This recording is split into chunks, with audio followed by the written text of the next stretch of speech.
بسم اللہ الرحمن الرحیم۔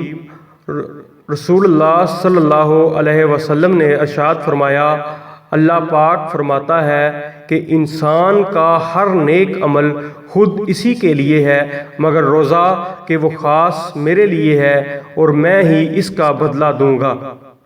اور روزہ گناہوں کی ایک ڈھال ہے، اگر کوئی روزے سے ہو تو اسے فحش گوئی نہ کرنی چاہیے اور نہ شور مچائے۔ اگر کوئی شخص اس کو گالی دے یا لڑنا چاہے تو اس کا جواب صرف یہ ہو کہ میں ایک روزہ دار آدمی ہوں۔